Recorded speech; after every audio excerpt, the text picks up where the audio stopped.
¿Alguien me puede traer agua que me estoy muriendo de sed? Perdón, me olvidé de tomarme agua antes de venir y voy a empezar a toser. Chicos, no sé si esto está ok o no está ok. Ok. Bueno, estaba con nervios antes de pasar, ahora se pasaron porque veo que son todas caras conocidas. ¿Cómo están? ¿Bien? Ok.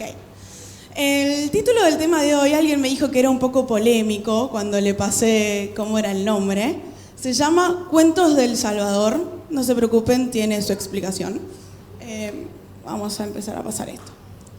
Lo que van a ver, y aprovechando que la persona a la que voy a mandar al frente no está en este momento, es una conversación que sucedió más o menos así, que fue la de Alan hace 2-3 semanas, que me dijo: Sabri, el sábado 4 te toca predicar. Ok. Y me dice, y la temática tiene que ser de Jesús. Y como verán, no soy muy verborrágica cuando me agarran nerviosa, así que como, ok. Dice, ¿vas a hablar del Salvador? Ok, básicamente. Así que creo que Alan terminó definiendo lo que tenía que hablar hoy. Saben que, para los que no están al tanto, estuve en El Salvador 6 meses. Empecé en abril de este año hasta el 1 de octubre que llegué a Argentina de nuevo. Estuve dando clases en un colegio secundario para chicos de entre 14 y 21 años y también daba clases en un jardín de infantes. Fui a dar clases como profesora de inglés y no soy profesora de inglés, y terminé dando clases porque la persona que me contrató entendió que yo era profesora y cuando lo corregí el error, algo así como, bueno, ya estamos en el baile, sigámosla. Así que fui y a decirle a todo el mundo que era profesora, pero no era profesora. Después, al final dije, perdón, mentirita, no era profesora. Cuando vine de El Salvador la primera semana, había varios muchachos, chicos y chicas del colegio que me escribían, todavía me siguen escribiendo, y con uno de ellos estaba hablando de que yo no era profesor y bla, bla, bla, y lo que iba a hacer el año que viene. Y él me escribió esto. Lo que van a ver es una conversación literal. Yo no sé si se lee del fondo. No sé si esto pasó. Creo que toqué algo que no debía tocar. Ahí está. Listo. Estábamos hablando de lo que iba a hacer y me dice, ¿y qué vino a hacer a El Salvador? Le digo, fui a hacer un voluntariado, fui a ser misionera, y me tira un nambre. El nambre es algo así como un ni te creo, no es verdad, una cosa así. Y dice, ¿usted es cristiana? No se le notaba. Gracias. Así que yo, mientras estaba en El Salvador, mi cerebro, tienen que conocer una cosa sobre mi cerebro, y es bastante negativo, así que cada cosa mala que sucede la asocio a que algo estoy haciendo mal, y a pesar de que pasen 50.000 cosas buenas, mi cerebro va a recordar esa una cosa mala y la va a hacer gigante, ¿ok? Y cuando estaba en El Salvador hubieron un par de cosas que no salieron muy bien, no salieron como esperaba. En resumen, nada, me fui por menos tiempo del que tenía que haber ido, el dinero no alcanzaba y bla, bla, bla. Entonces mi cerebro negativo atribuía todas esas cosas a que algo yo estaba haciendo mal. Y cuando llego acá la primera semana de haber venido de El Salvador, la primera o una de las primeras frases con las que me encuentro es, era cristiana porque no se le notaba. O sea, fui a ser misionera y lo último que se notó es que había ido a ser misionera.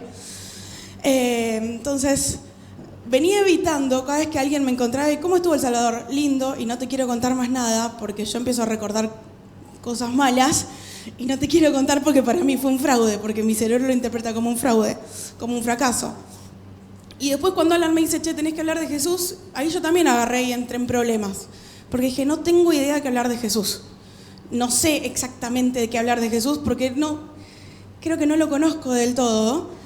Y el hecho de que me hayan dicho, es cristiana, no se le notaba. Ser cristiano se supone que significa que es alguien que sigue e imita a Jesús.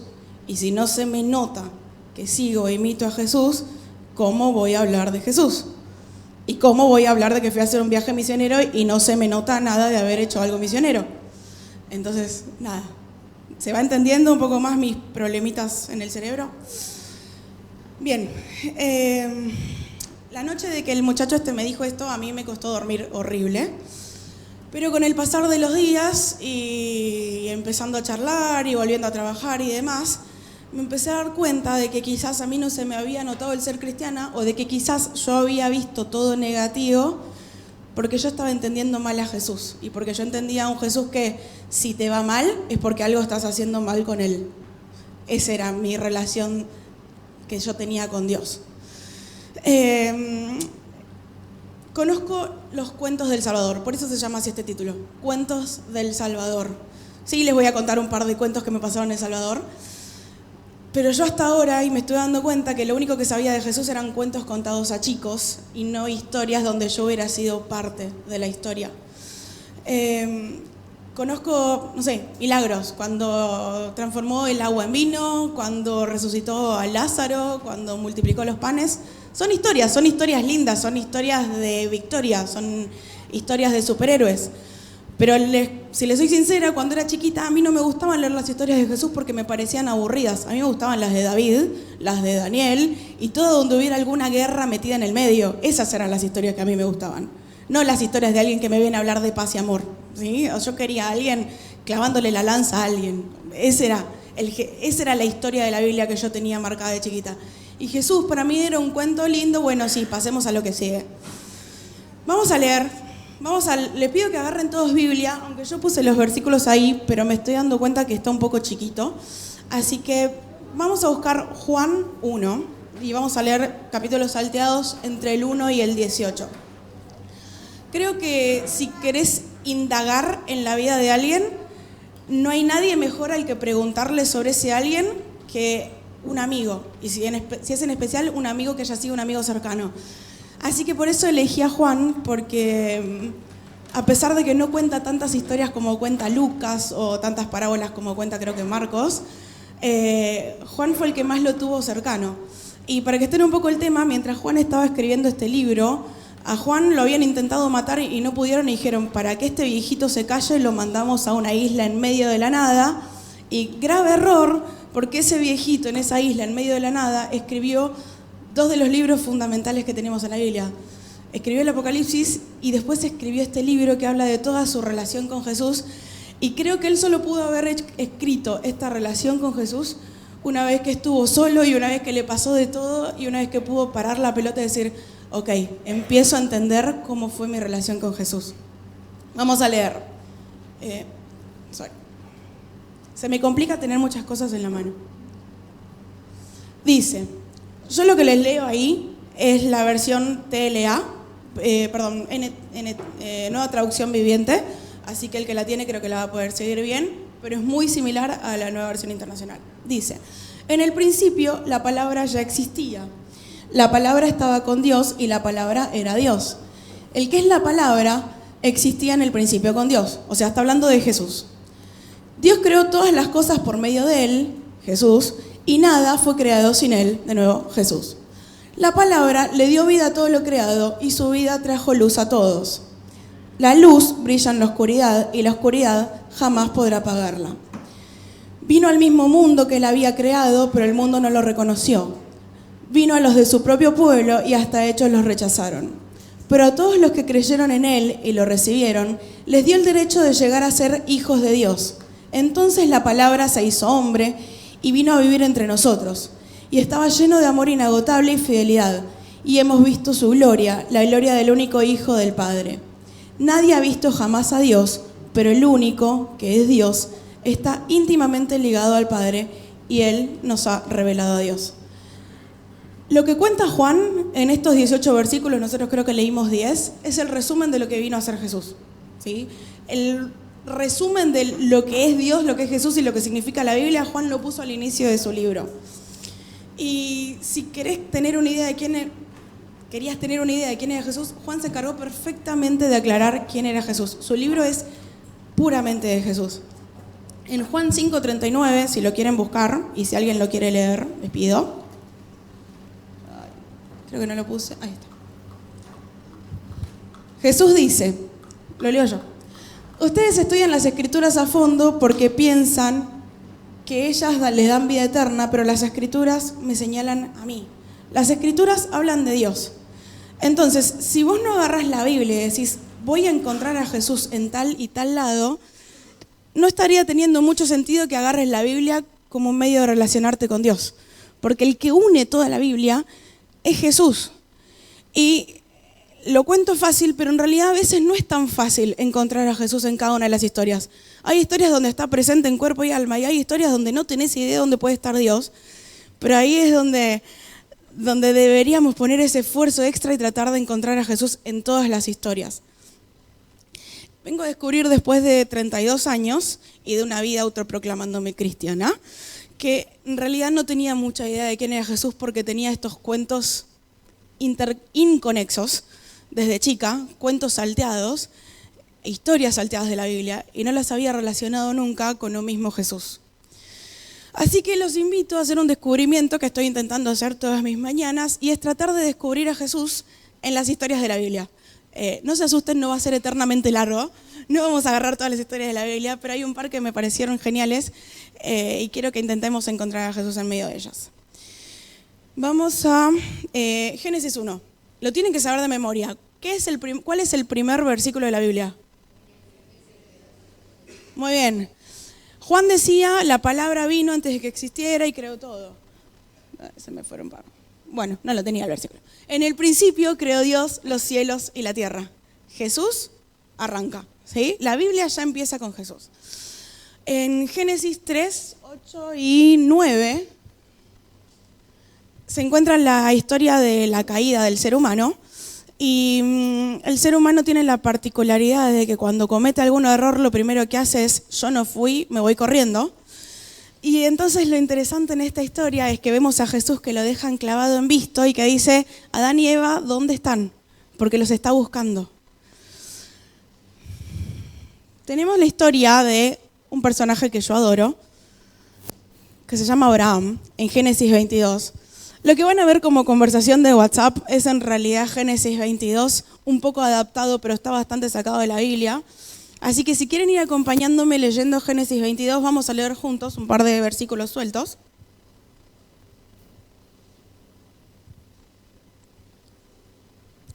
Arranco, dice, Dios le dice a Abraham, y Abraham le dice, acá estoy. Toma a tu hijo, el único que tienes y al que tanto amas, y anda a la región de Moria, y una vez allí, ofrécelo como holocausto en el monte que yo te voy a indicar. Ok, le dice Abraham, si no me queda otra. Padre, acá tenemos el fuego, se saltea un par de capítulos. Isaac, sabiendo que tenía que hacer un sacrificio, dice, ¿y dónde está la leña? ¿Y dónde está el sacrificio? Y Abraham, que le dice, con bastante dolor, Dios va a proveer.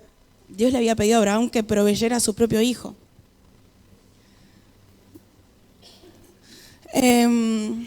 Salta la escena y después de que Abraham lo ata a Isaac arriba del altar, dice la Biblia el ángel del Señor. El ángel del Señor es Jesús.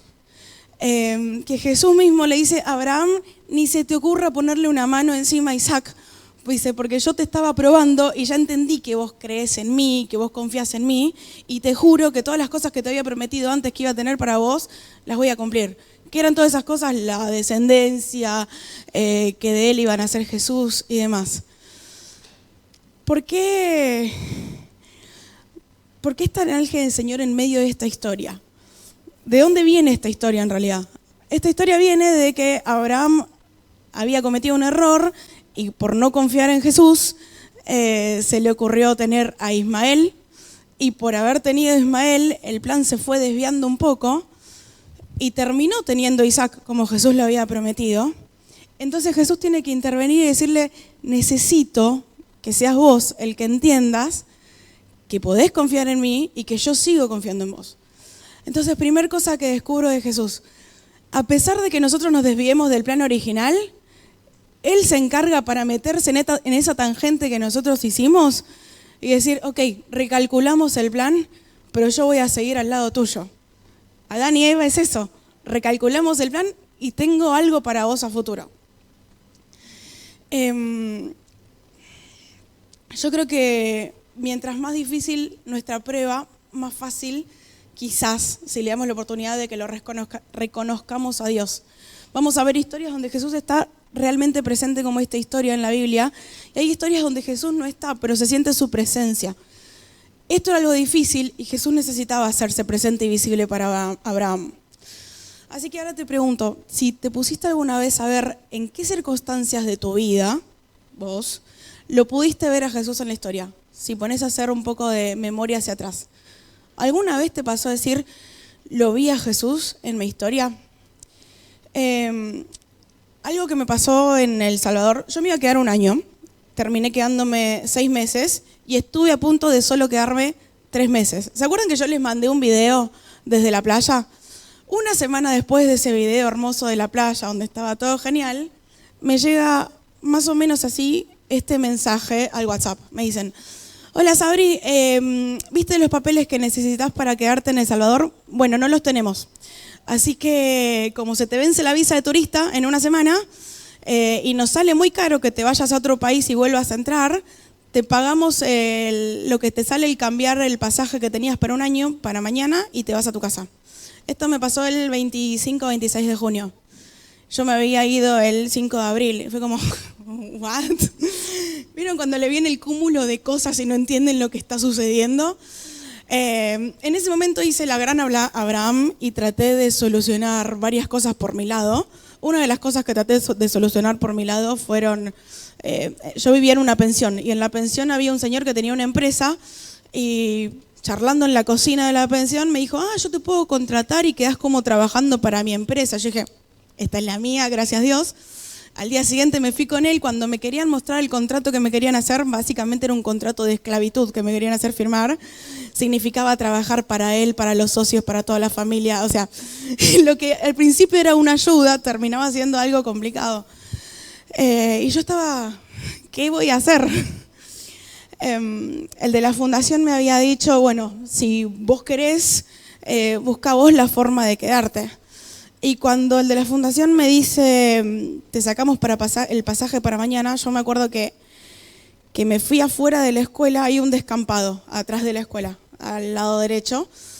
Caminé unos 10-15 metros en ese descampado y me puse a llorar y a gritar y les mandaba mensajes a la chica de me está pasando esto y no sé qué hacer y desesperada. Y lo primero que vino a mi cabeza fue, si te está pasando esto es porque seguramente algo no estás haciendo bien. Así que lo primero que hice, aparte de enojarme, fue decirle, mira Dios, si hice las cosas mal hasta ahora, perdón, yo me quiero quedar, digo, pero necesito que me muestres de que yo no estoy acá gratis y de que lo que yo estoy acá haciendo acá vale la pena y necesito que me muestres que vos querés que yo me quede y que lo que estoy haciendo sirve. Así que eso fue una mañana. A la tarde de ese mismo día vuelvo a tener el turno de tarde de clases y estaba entrando, me estaba yendo al aula de séptimo C y me interrumpe una maestra. Y me dice, señor Sabrina, y tenía una bolsita de Avon, me dice, tengo esto para usted. Todos hablaban de usted, así que me sale más fácil repetir las conversaciones en usted. Tengo esto para usted. Y me da una bolsita y es un perfume. Wow, le digo, ¿y por qué? Gracias, digo, no había necesidad.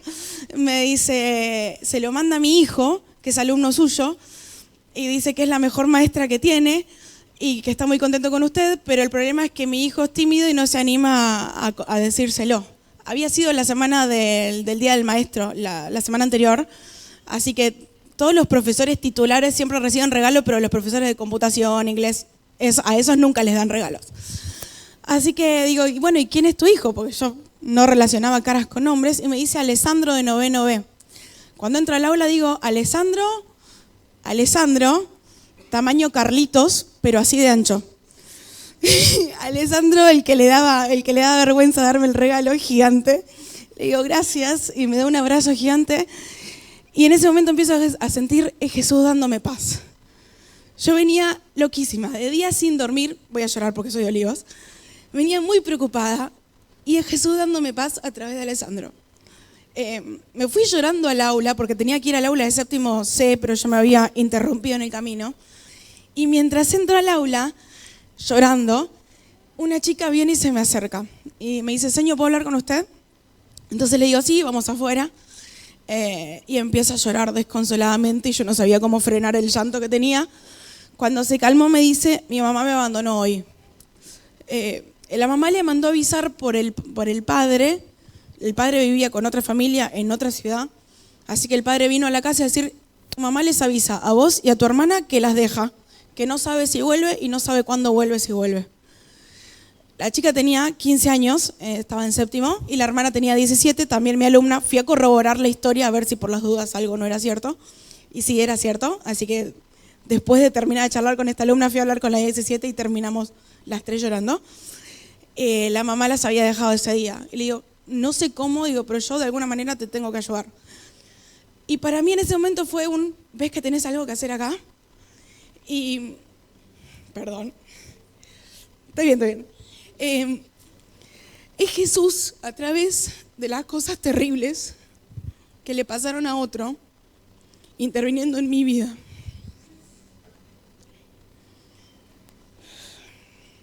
Sorry por el llanto. Bien, les tengo que terminar de contar cómo termina la historia de migraciones y de mi estadía quedándome en el país. Después de haber ido a hablar con este vecino y que me fui corriendo de la reunión que teníamos prácticamente, fui al colegio y algo me decía, habla con el director. Y yo no quería hablar con el director. Y cuando entré a la reunión con el director, le digo, mira, no me puedo quedar en el país, no tengo los papeles, pero yo quiero terminar lo que empecé. Y me dice, te hice una carta para que vos presentes en migraciones. Era una carta bastante mentirosa porque decía que yo le daba clases a 1.400 chicos y yo le daba clases a 400 chicos en esa escuela. Pero todo lo que puso en la carta me sirvió para llevar a migraciones y le digo, mira, no tengo nada que justifique que me pueda quedar en el país, no tengo un sello que me avale, no tengo un contrato de trabajo, pero estoy haciendo esto y esto y esto. El día para presentar los papeles vencía ese mismo día. El director me dijo, ni se te ocurra llorar en migraciones. Olvídense, en migraciones empecé a llorar como una Magdalena. Y el de migraciones me dice, a ver, conseguime esto, haceme un escrito con todas las cosas que vos hacés y sacá fotos y tenés una semana más de prórroga para presentarlo. Yo me tenía que ir del país el 3 de julio, porque ahí se cumplían los 90 días y él me dio prórroga hasta el 3 de julio para ir a presentar todos los papeles. En medio de eso, ese fin de semana habíamos ido a un almuerzo de los profesores que había organizado el alcalde de la ciudad. Así que mientras estaba almorzando, veo al alcalde y le digo, alcalde, tengo problemas para quedarme en el país. Foto. Así bien cara rota. Y la primera foto que le puse a Migraciones es el alcalde. Y estaba hablando lo que hago. Migraciones me dijo, ya está, quédate tranquila. El sellito estuvo así en mi pasaporte y decía, válida hasta el 1 de octubre. Hacer el trámite original de pagar la visa salía como, no sé, $150. Hacer el trámite de una extensión de mi visa de turista salía $25. Hasta en eso estaba Dios cuidándome. Ok, vamos a calmarnos. Vamos a leer Daniel. La que vamos a leer es mi historia preferida de toda la Biblia, Daniel 3. Otra vez yo hice de las mías, pero está muy chiquito. Sí, es una conversación de WhatsApp entre Nabucodonosor y un par de personajes más. Y la historia dice más o menos así. No la voy a leer porque la conocemos todos de memoria. Vienen los envidiosos de siempre y le dicen a Nabucodonosor, ¿viste esa estatua de oro que vos habías hecho y habías dicho que todo el mundo se tenía que arrodillar y si no se arrodillaban al horno? Bueno, hay esos tres que vos pusiste por encima de todo el resto, que no se están arrodillando. Y ahí cuando Nabucodonosor entra en cólera, dice, ¿cómo que no se están arrodillando? Les doy una oportunidad más y solo porque son ustedes, porque si hubieran sido otros, creo que Nabucodonosor al horno de una.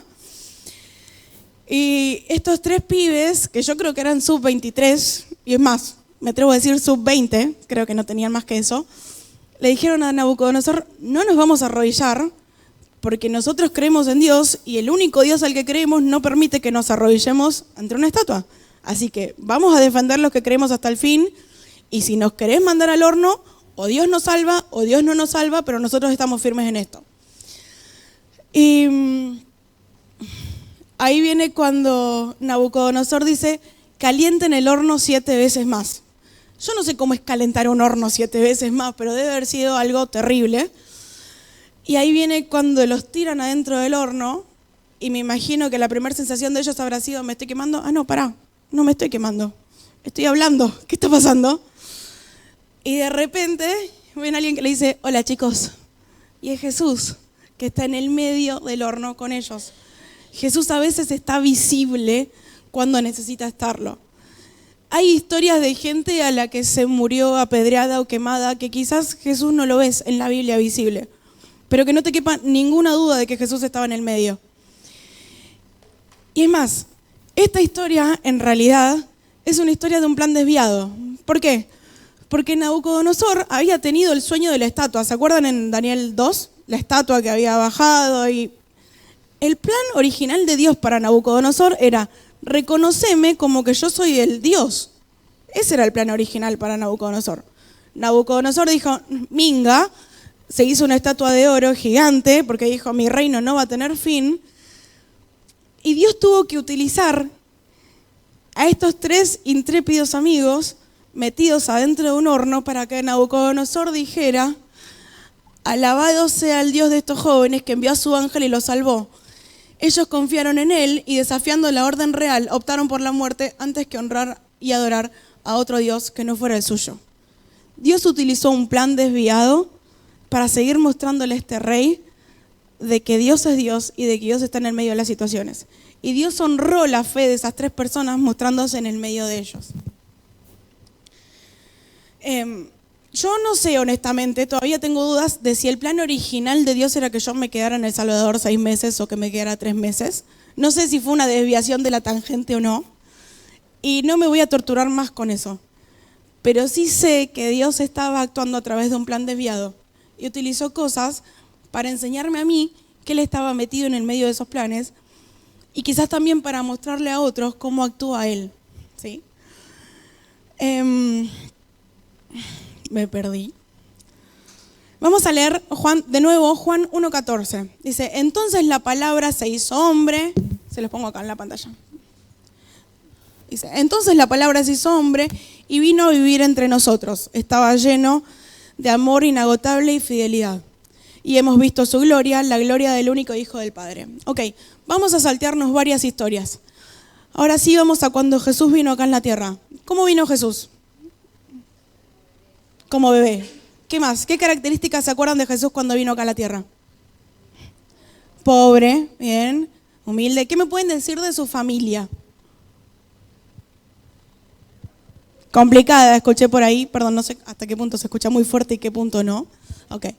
Polémica, ¿sí? La familia como que a Jesús, o sea, Jesús es el paria, Jesús es el que nos da vergüenza, ¿sí? Jesús tenía la particularidad de que si veía a alguien con hambre le daba su propia comida. A Jesús lo ves no descansando por ir a hablar un rato más con alguien y tratar de mostrarle quién es Él. Se va a juntar de noche cuando tenía que estar descansando para explicarle a un fariseo quién es Él.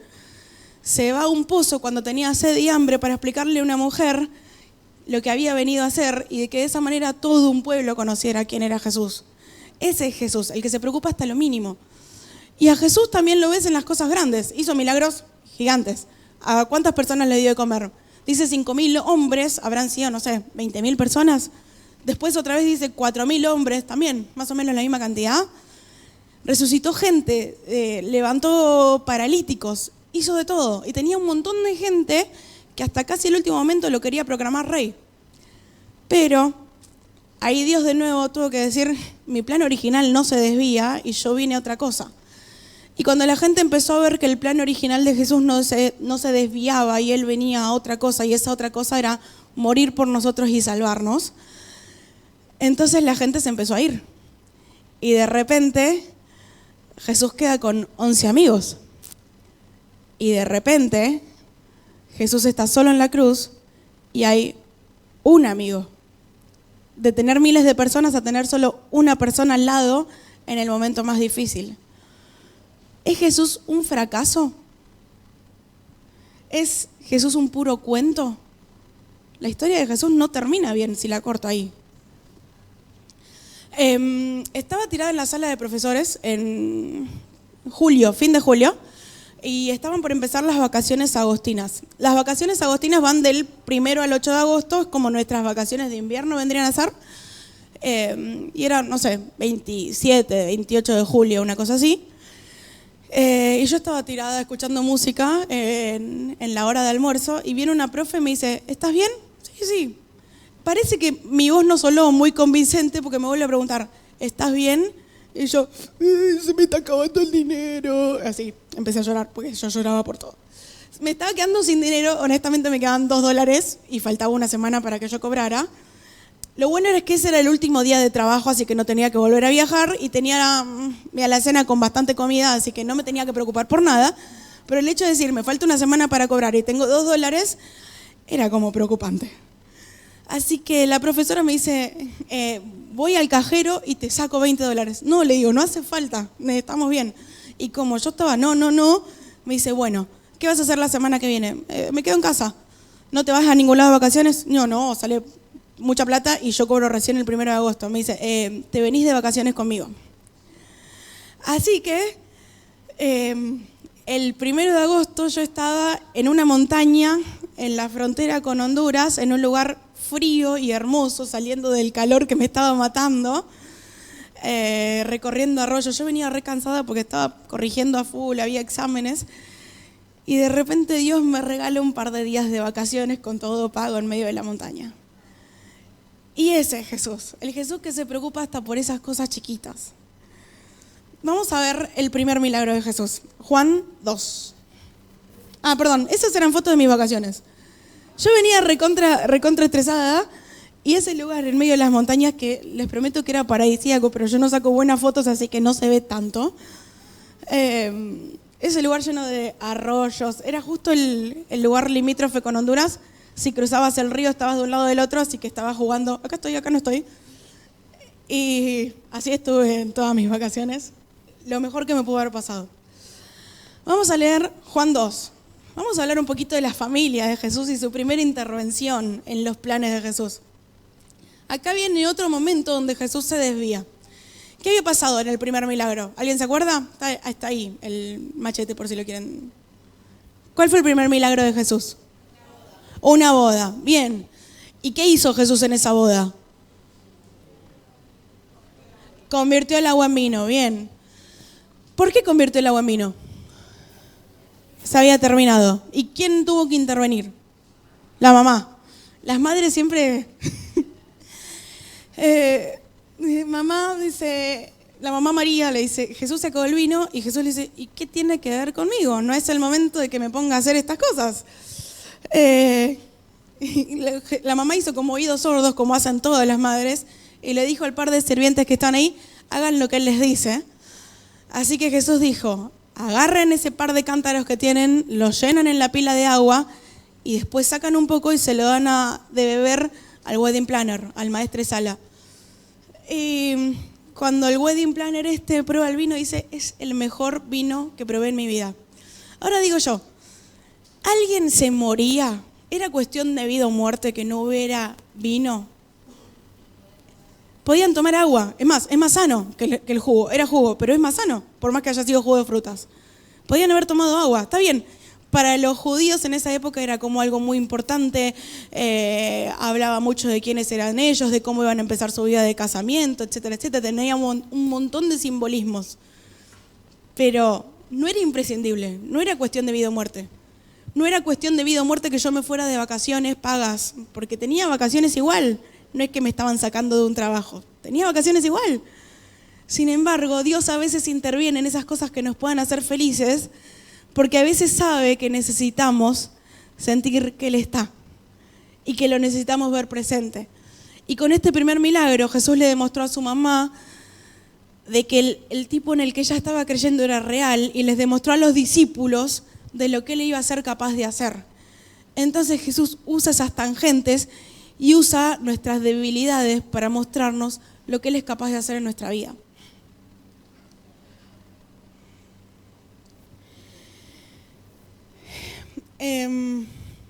Una cosa más que me había pasado. Me pasaron varias cosas. Yo les dije que iba a hablar de cosas que me habían pasado un poco negativas, igual la mayoría termina en positivo. Me había pasado un día que me había olvidado el tupper del desayuno en mi casa.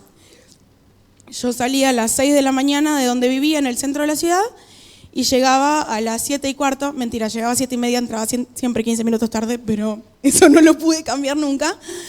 Estaba llegando al aula y me había olvidado el desayuno y lo único que tenía en la mochila era el tupper para el almuerzo y como estaba corta de efectivo, no daba ir al kiosco y comprarme algo. Entonces dije, tengo para comer en 12 horas arroz con ensalada y ese arroz no tengo la seguridad de que esté muy rico. Así que estaba sufriendo porque iba a comer arroz y ensalada. Y le digo, Dios, necesito un desayuno, por favor. Entro a la escuela, una puerta de chapa, y estaban todos los chicos en recreo cuando yo entré. Así que cuando vos entrás, la escuela es muy chiquitita y los patios son muy chiquititos y hay muchos chicos. Tenías que entrar así con cuidado en los recreos porque te llevaban puesta para todos lados. Así que estoy entrando con mi mochila cargada de cosas y no termino de cerrar la puerta atrás mío y viene una alumna y me dice, señor, para usted. Y cuando agarro, era una bolsa con un licuado de bananas. Los licuados se toman en bolsa. Y fue como, gracias. Entro al aula de séptimo B porque tenía que dar clases ahí y cuando entro al aula estaban repartiendo refrigerio. Refrigerio es una pequeña comida que se les da a los chicos, como decirte un almuerzo, pero no llega a ser un almuerzo, es algo chiquito, pupusas, panes con queso, no sé, algo sencillo. Y cae un alumno porque estaba repartiendo, a él le tocaba llevar el refrigerio ese día, está repartiendo comida a todos los chicos, me dice, señor, empanadas. Gracias. Así que de no tener un desayuno, de repente tengo un desayuno que no podía seguir comiendo porque llegué al mediodía, no toqué el arroz por lo llena que estaba de la cantidad de comida que me llegó a mis manos ese día. Se repitió en todas las aulas en las que entré. Entraba, refrigerio, entraba, refrigerio. Entonces, yo creo que me pasaron estas cosas porque soy una persona que es bastante negativa, a pesar de que a veces sea alegre, y Dios necesita decir, ¿ves que estoy acá? Y Dios usa esas cosas para decirte, ¿ves que estoy acá en el medio? Pasó algo parecido con los discípulos. ¿Se acuerdan cuando, después de que Jesús murió y resucitó, estaban los discípulos pescando de nuevo y Jesús les grita desde la playa, ¿tienen algo de comer? No pescamos nada, le dicen los chicos, no hay nada en el agua. Prueben tirando la red para el otro lado. Le hicieron caso, vaya uno a saber por qué, y cuando la tiraron para el otro lado empiezan a ver que la red se rompía y que apenas la podían levantar. Entonces Juan dice, ese es Jesús. Y Pedro lo primero que hace, se tira al agua, no le importa nada, y se va corriendo a ver a Jesús. Cuando llegan a la playa, dice la Biblia de que Jesús había hecho una fogata, ya tenía un pescado preparado para que tuvieran lo primero para picar, y los peces que juntaron eran 153. 153 es mucho más de lo que te puedes comer un desayuno. Pero Jesús necesitaba mostrarles de que Él iba a estar cuidando esas pequeñas necesidades de ellos. Esa foto que ven ahí es de mis vacaciones. Yo siempre estaba comiendo en mis fotos. No se puede apreciar porque está todo blanco atrás, pero eso que ven ahí es un volcán. En El Salvador hay un volcán al lado del otro, literal. Así que no es que puedes salir corriendo si algún volcán erupciona porque te va a agarrar alguno, no importa dónde estés. Ese volcán se llamaba Ilamatepec, si no me equivoco, y tenía una particularidad, y es que el cráter, que todavía está activo, tiene una laguna verde hermosa. Es un verde turquesa que en las fotos que yo veía cuando me vendían las vacaciones dije, quiero ir ahí. Yo había terminado de trabajar una semana y media antes de venirme, así que esa semana y media empecé a hacer recorridos por El Salvador. Y leyendo en internet, yo había leído de que no te conviene llevar en efectivo más de $20 por si te roban, bla, bla, bla. Bueno, y decían cuánto salía la entrada al lugar, etcétera, etcétera. Subir ahí me tomó unas 2 horas que odié con mi vida. Y si me ven comiendo helado es porque mientras yo estaba caminando así, diciendo, ¿por qué estoy subiendo esto si a mí no me gusta ni subir las escaleras? Había un hombre pasó corriendo al lado mío con una caja de helados y dije, a vos te voy a querer al final. Dicho y hecho, en la cima del volcán estaba un hombre vendiendo helados que pasó corriendo con una caja de helados al lado mío. Cuando por fin llegué, se había empezado a volver tormentoso, así que estaba neblina y no se podía ver la laguna del volcán, no la pude ver. Y al toque que llegué y que me comí el helado empezamos a bajar porque amenazaba tormenta y te dicen, si hay tormenta, los volcanes son conductores, entonces tenés que salir corriendo porque no estás en un terreno donde puedas llegar a zafar. Así que empezaron a caer las primeras gotas y empecé a bajar con todo. La subida que me había costado 2 horas, la bajé creo que en 10 minutos literal, y me agarró la lluvia con todo y me empapé. Pero la gente que venía atrás mío, que venía más despacio, la pasó un poco peor que yo porque el agua le llegaba hasta la cintura en algunos casos, en los desniveles que tenía la montaña donde iban bajando. Así que cuando llego a la ladera del volcán, había unas camionetitas que tenían la parte de atrás descubierta y que vos te podías subir y te llevaban al cerro donde habíamos empezado la caminata. Yo subí caminando, bajaba una parte caminando y la otra parte la podía hacer por carretera en una camioneta. Dije, bien, zafo de esta lluvia. La camioneta esperó a juntar un par de gente más, éramos como 15 arriba de la camioneta. De repente empezó a llover con todo de nuevo. Y no solo que empezó a llover, sino que empezó a granizar. Yo no les puedo explicar lo que duele y lo que te congela el granizo cuando estás andando en una camioneta y estás descampado. Me dolía todo. Llegué empapada de pies a cabeza a la base del otro cerro. Y cuando llego así toda mojada, tengo fotos yo mojada, pues todo tenía que documentar. No se ve casi nada, pero está lloviendo a cántaros en la primera foto y en esta estoy yo toda mojada. Me había llevado una mochila y solo tenía un short para ponerme después, no tenía más remera. El short lo abro y veo que está todo mojado, así que dije, me quedo con lo que tengo puesto. Y digo, bueno, ¿de dónde sale el bus para irme de donde yo vine? Yo había tardado 4 horas en llegar desde mi casa hasta ese lugar. Y me dicen, a las 4 de la tarde recién sube el bus a la montaña. Era la 1. Eso significaba que tenía que estar 3 horas mojada. Y no solo eso, empiezo a contar el dinero que me quedaba y me alcanzaba para volver, pero no me alcanzaba para pagarme un almuerzo o para algo más, porque cuando yo iba a todos los lugares y me preguntaban de dónde era y presentaba pasaporte, me cobraban el triple por ser extranjera. Así que los $20 que me decían que iba a gastar y que me iba a alcanzar, no me alcanzaron, porque por portación de documento tenía que pagar todo más caro. Me alcanzaron, creo que me sobraban de lo que tenía para viajar unos 50 o 75 centavos. Y dije, bueno, un café sale 25.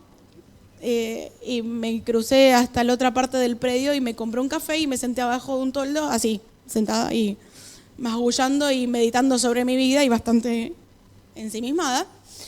Y en eso se acerca un chico y empieza a hablar. Y yo, ¿qué hace este acá? Cállenlo, tengo frío, déjenme sufrir en paz. Y empezó a hablar de que subió a la montaña. Y yo, no sé quién son, no me interesa. Pero bueno, yo lo escuchaba y yo, quiero sufrir sola, no me molesten. Y empezó a contar de que él le había agarrado la lluvia arriba, que tenía el agua a la cintura, y de que había venido con unas primas. Me dice, ¿dónde venís? Que él venía de Canadá, pero que era de El Salvador, y no sé cuántas cosas más. Cuestión es que se va al auto y vuelve. Y cuando vuelve me trae un paquete de algas. Me dice, ¿querés? Las probé, no me gustaron las algas, pero bueno, era comida, así que la aceptamos igual. Y me dice, ¿para dónde vas? Yo iba a San Salvador, digo, pero estoy acá esperando el bus que va a subir a las 4 de la tarde. Eran las 1:15 para esto, no había pasado nada desde que yo bajé. Y me dice, yo voy para San Salvador, te llevo. No, pero ¿cómo vas? Te llevo. Listo, no lo discuto más. Y me dice, ¿y no te vas a cambiar? Digo, se me mojó la ropa que tenía y solo tengo un short en la mochila y está casi todo mojado. Pará. Se va al auto de nuevo, abre la valija y me da esa remera turquesa que ven ahí. Pasé de estar congelada de frío a tener una remera que me abrigaba. Cuando abro mi mochila, mi pantalón no estaba tan mojado como yo creía, así que me pude poner un short seco y una remera seca. Y en lugar de llegar a mi casa a las 10 de la noche, como lo había supuesto, llegué a mi casa a las 6 de la tarde porque me fui en auto, no gasté un peso más en pasaje, viajé cómoda, en lugar de viajar 4 horas, viajé 2. Y ese también es Dios, el que está con nosotros aún cuando nosotros tomamos las decisiones no más inteligentes que podemos llegar a tomar. Mateo 25, 37, 40. Este sí necesito que lo lean. Y es más, si alguno lo quiere leer, sí, voy a pasar el micrófono así se escucha para todos. Mateo 25, 37 al 40. ¿Qué lees? 25, 37 al 40. Entonces los justos le responderán diciendo, Señor, ¿cuándo te vimos hambriento y te sustentamos, o sediento y te dimos de beber? ¿Y cuándo te vimos forastero y te recogimos, o desnudo y te cubrimos? ¿O cuándo te vimos enfermo o en la cárcel y vinimos a ti? Y respondiendo el rey les dirá, de cierto os digo que en cuanto lo hicisteis a uno de estos mis hermanos más pequeños, a mí me lo hicisteis. Este es Jesús hablando cuando vuelva a venir y que le dice a toda la gente que hizo algo por otros, le dice, ustedes fueron mis representantes básicamente, hicieron estas cosas por mí. Yo me pude ir a El Salvador porque hubo un par de amigas que me dijeron, estuve ahorrando para tu sueño de ser misionera.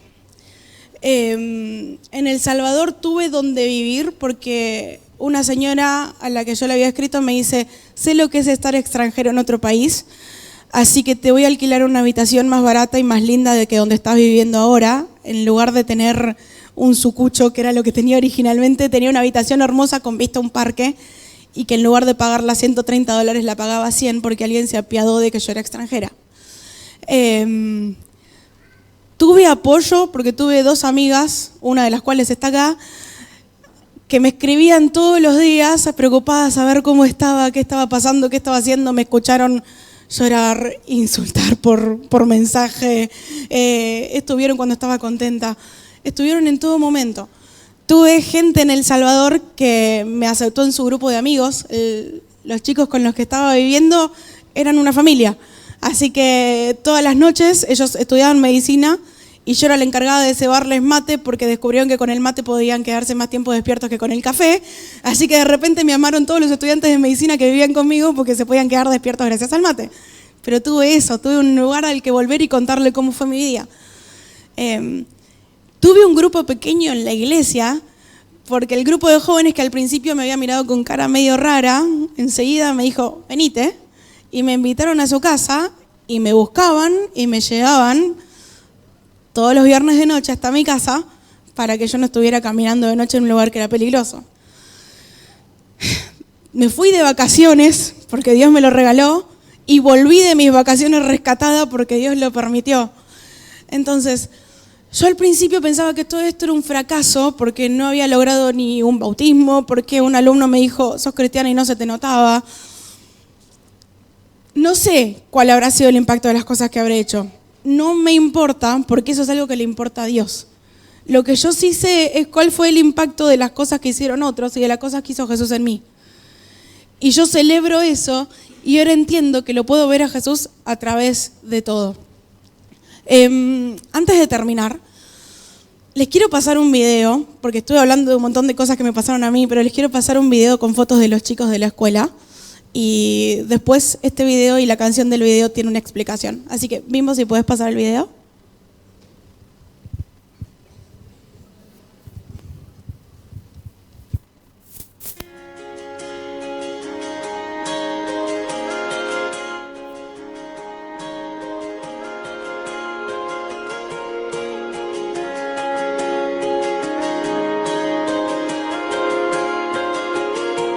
I know it seems like this could be the darkest day you've known, but believe you me, the God of strength will never let you go. He will overcome, I know. And the arms that hold the universe are holding you tonight. You can rest inside. It's gonna be alright. And the voice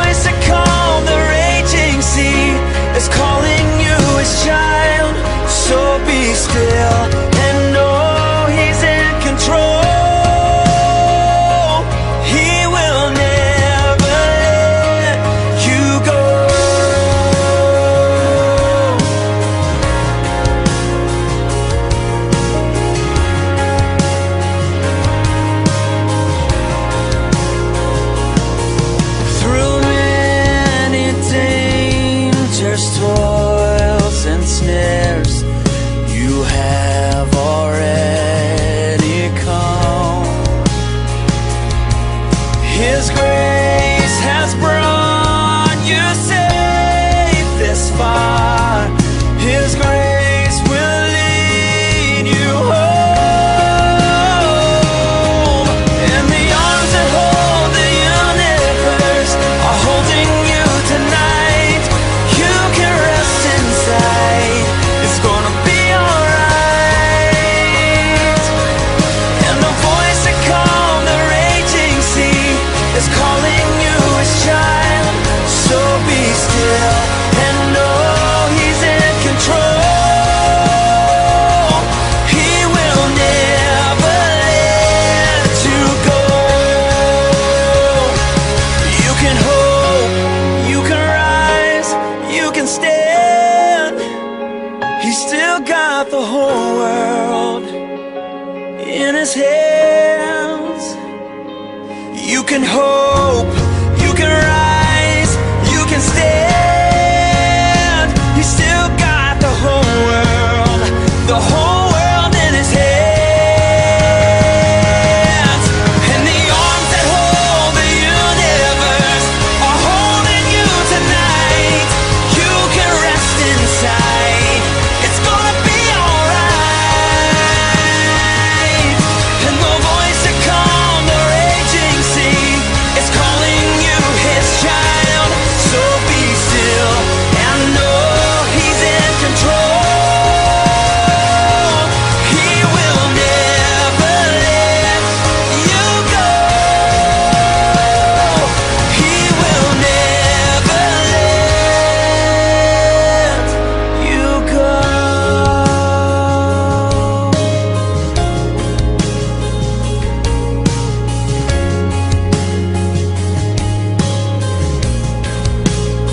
He's still got the whole world in his hands. Still got the whole world in his hands.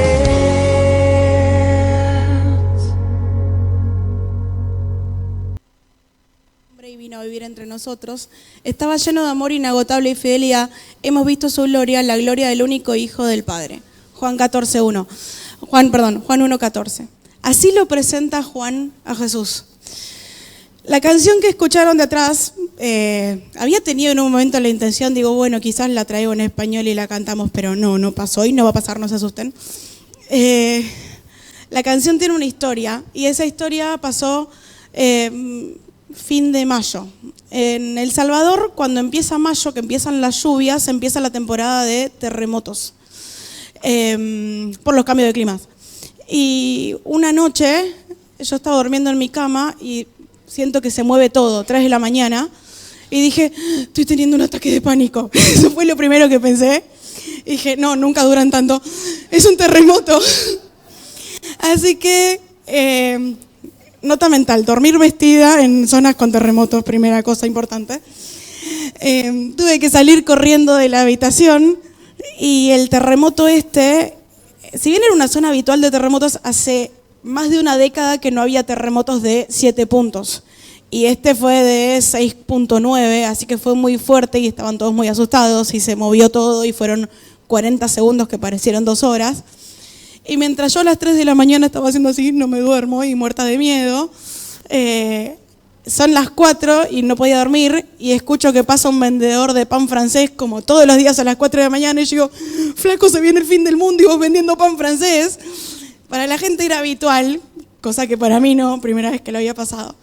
Estaba bastante nerviosa ese día y llegué a la escuela y en lugar de tener todos los alumnos que siempre tenía creo que 10 por curso, así que creo que el miedo fue generalizado.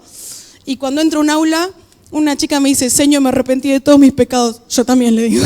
Así que veo que era bastante generalizado esto del temor al terremoto. Y estuve toda esa mañana como temblorosa. Y hay otra cosa que tienen que saber de mi cerebro, y es que, a pesar de ser un cerebro negativo, siempre tiene una banda de sonido en la cabeza. Siempre. Está sonando ahí por default. Alguien la puso y va a quedar ahí. Va cambiando la banda de sonido, pero siempre hay alguna que está sonando. Y la canción que estaba sonando en mi cabeza, hasta que me pude parar a sentar y a pensar qué es lo que estaba sonando, era la que están escuchando acá. Era una canción que yo entre todas las que escuchaba todos los días, era una del montón y a la que nunca le había prestado atención a la letra. En ese momento que paré en un recreo y me puse a pensar, empecé a pensar en la letra, y dice, y las manos que sostienen al universo te están sosteniendo vos esta noche, podés descansar, va a estar todo bien, Él todavía tiene el mundo en sus manos. Y yo digo, hasta con eso está Jesús dándome paz. Terminé de pensar todo lo que significaba la letra de la canción. La letra de la canción habla de a pesar de que tengas un mal día y bla, bla, bla, que encajaba todo perfecto para ese momento.